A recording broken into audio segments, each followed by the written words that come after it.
दोस्तों,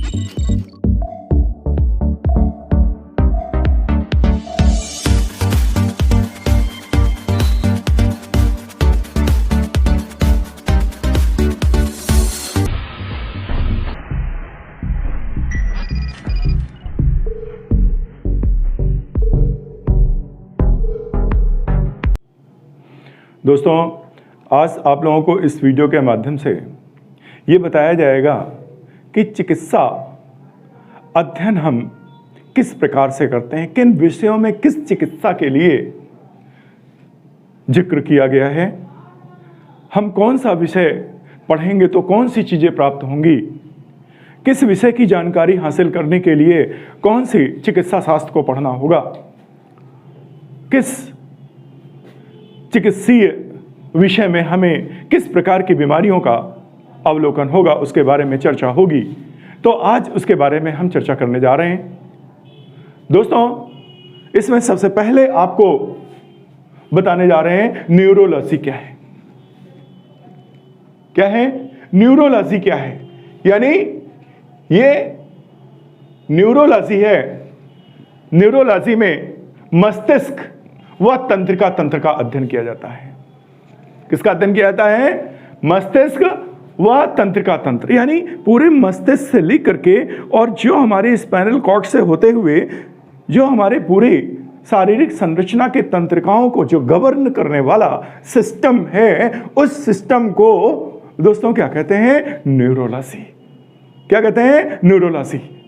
मस्तिष्क में होने वाली किसी भी क्रिया और शारीरिक क्रियाओं में जो भी तंत्रिका और वाहिनियों के माध्यम से जो भी फंक्शनाइज होता है, जो भी हम फंक्शन करते हैं, जो हम क्रियाएं करते हैं, जो शरीर को क्रियाशील करते हैं, एवरीथिंग डन बाय न्यूरोलॉजी। यानी और उसकी सबसे छोटी जो इकाई है वो क्या है? न्यूरॉन।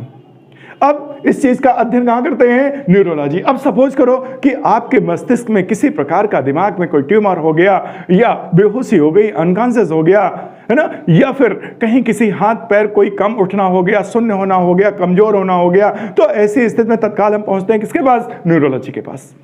हम वहां कार्डियोलॉजी में नहीं जाते, तुरंत न्यूरोलॉजी के पास। वो मस्तिष्क वाला डॉक्टर तंत्रिका तंत्र का विशेषज्ञ है। क्लियर? तो न्यूरोलॉजी में क्या हो गया? मस्तिष्क व तंत्रिका तंत्र का अध्ययन। दूसरा है क्रेनियोलॉजी। क्रेनियोलॉजी में क्रेनियम का अध्ययन, क्रेनियोलॉजी में क्रेनियम का अध्ययन। और उसके बाद है ऑप्थेल्मोलॉजी। ये आपका है ऑप्थेल्मोलॉजी।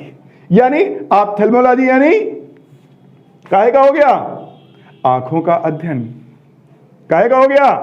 आंखों का अध्ययन। आंख में किसी प्रकार की दिक्कत है तो ऑप्थेल्मोलॉजी वाले के पास जाएंगे, है ना। उसके बाद देन आपका आता है डर्मेटोलॉजी। यानी ये डर्मेटोलॉजी, डर्म यानी त्वचा, यानी त्वचा संबंधित किसी भी प्रकार की कोई दिक्कत है, हम किसके पास जाएंगे? डर्मेटोलॉजिस्ट के पास। हम किस में उस चीज का अध्ययन करेंगे? डर्मेटोलॉजी में अध्ययन करेंगे। क्लियर? तो इस तरीके से सब हमारी स्पेशलाइजेशन है हर एक विषय का, हर एक डिसीज का। ठीक है? उसी में एक आता है कार्डियोलॉजी। मैक्सिमम लोगों को दिक्कत होती है क्योंकि विभिन्न प्रकार की जितनी भी गतिविधियां संपन्न होती हैं तो सबसे पहला प्रभाव पड़ता है क्या? ब्लड में हाइपरटेंशन, हाइपोटेंशन। ठीक है? और जिसकी गतिविधियों के कारण हमारा जो है कार्डियोलॉजी यानी हृदय हमारा प्रभावित होता है, क्योंकि हृदय को हर समय ऑलवेज कंटिन्यू प्योर ब्लड चाहिए। और जब हमारे पास कोई भी ऑक्सीटोसिन नहीं निकल पाया और कोई भी चीजें निकल नहीं पाई, कुछ भी होता है तो हमारे ब्लड में ही सब कुछ मिक्स होता है।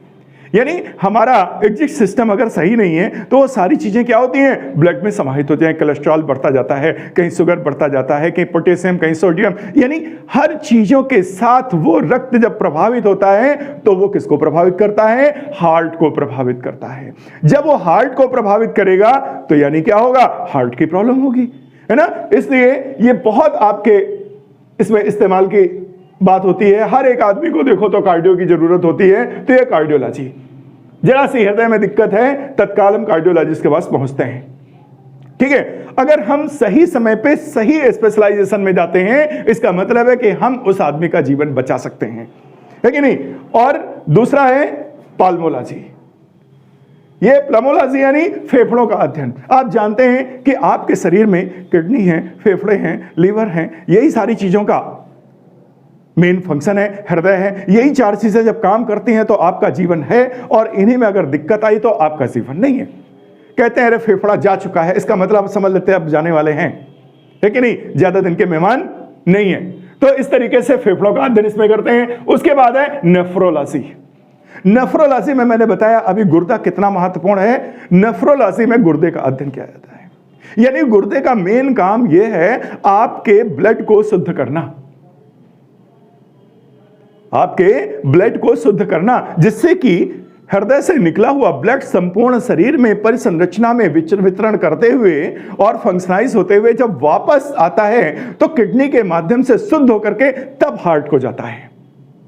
इसीलिए जब देखते हैं कि गुर्दे खराब हो जाते हैं तो क्या करते हैं,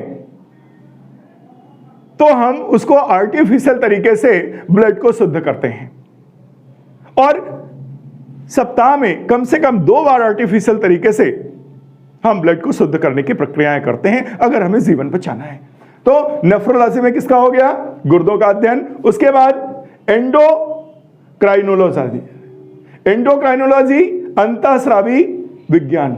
एंडोक्राइनोलॉजिस्ट, अगर किसी की गांठ में दिक्कत है, किसी के हार्मोन्स में कोई दिक्कत है, कम या ज्यादा होते हैं, तो हम किसके पास जाते हैं, एंडोक्राइनोलॉजिस्ट। यू नो, एंडोक्राइनोलॉजिस्ट के पास हम जाते हैं, अपनी समस्या बताते हैं तो उसका निराकरण करता है, यानी ग्रंथियों वाला डॉक्टर। कौन डॉक्टर, ग्रंथियों वाला डॉक्टर। ठीक है। दूसरा विषय क्या है, कांड्रोलॉजी। कांड्रोलॉजी में उपास्थियों का, है ना, उपास्थियों का अध्ययन। देन उसके बाद क्या है, साइटोलॉजी। साइटोलॉजी में क्या है, कोशिकाओं का अध्ययन, क्योंकि उत्तक कोशिकाओं से ही हमारा शरीर निर्माण होता है, निर्मित होता है ना। उत्तक कोशिकाओं का बहुत महत्वपूर्ण रोल है, तो यहां पर कोशिकाओं संबंधी अध्ययन करने के लिए कहां में जाएंगे, साइटोलॉजी में जाएंगे। फिर उसके बाद है हिस्टोलॉजी, यानी कोशिका के साथ जो अहम भूमिका निभाने वाला उत्तक है ना, तो उत्तक का काहे में करेंगे, हिस्टोलॉजी में करेंगे, यानी उत्तकों का अध्ययन। फिर है हेमेटोलॉजी। हेमेटोलॉजी में रक्त का अध्ययन, यानी जैसे कि आपके शारीरिक एवरेज के हिसाब से कम एक स्वस्थ व्यक्ति में 5.5 से 6 लीटर के आसपास ब्लड होना चाहिए। यानी तो रक्त में क्या दिक्कत है, हीमोग्लोबिन कितना है, कितना नहीं है, तो ये सारी चीजों का अध्ययन जो हम करेंगे, क्या जरूरत है, तो काहे में करेंगे, हेमेटोलॉजी। हेमेटोलॉजी में रक्त का अध्ययन किया जाएगा। और फिर गायनिकोलॉजी। गायनिकोलॉजी में है स्त्री प्रसूति। स्त्री प्रसूति संबंधी, स्त्री जननांग से संबंधित जितनी भी दिक्कतें हैं वो सब गायनिकोलॉजिस्ट में हम लोग पढ़ते हैं और गायनिकोलॉजिस्ट के पास जाकर के अपनी समस्याओं का निराकरण करते हैं। देन नियोनेटोलॉजी, यानी नवजात शिशुओं को, पेडियाट्रिक, है ना। और दूसरे हेमेंथोलॉजी। हेमेंथोलॉजी में क्या करते हैं, पेट के पेड़ और कीटों का अध्ययन। ठीक है। नेक्स्ट है पैथोलॉजी। पैथोलॉजी में रोगों की जांच, यानी रोग क्या है, किस प्रकार का रोग है ना। पैथोलॉजी का सबसे डॉक्टर के पास जाते हैं तो सबसे पहले क्या करता है, आपको पैथोलॉजी भेजता है, डायग्नोस करता है, दिक्कत क्या है, उसके बाद काम करता है।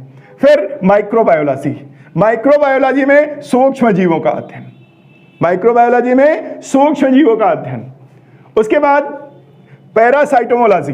पैरासाइटोमोलॉजी में किसका, परजीवियों का अध्ययन। पैरासाइटोमोलॉजी में परजीवियों का अध्ययन। फिर वायरोलॉजी। वायरोलॉजी में वायरस का अध्ययन। आप देख रहे हैं इस समय कोरोना वायरस हावी है कि नहीं। वायरस जो जीव और अजीव के बीच की कड़ी है दोस्तों। इसके बाद साइकेट्रिक। साइकेट्रिक यानी मनोरोग।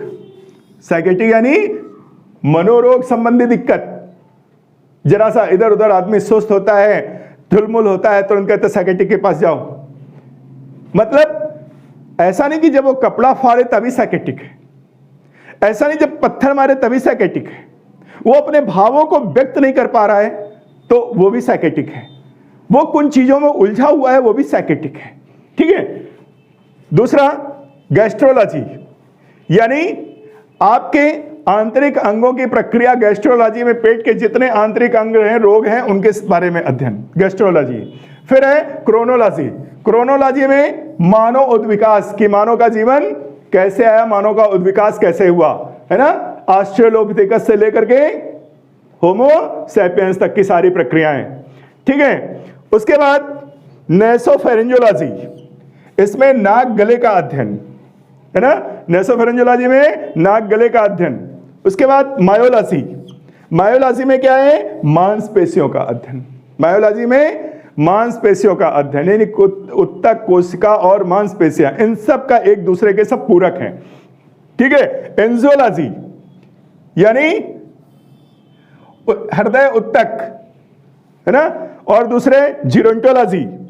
जिरोंटोलॉजी में वृद्धावस्था का अध्ययन किया जाता है। जिरोंटोलॉजी में किस चीज का अध्ययन किया जाता है, वृद्धावस्था का अध्ययन किया जाता है।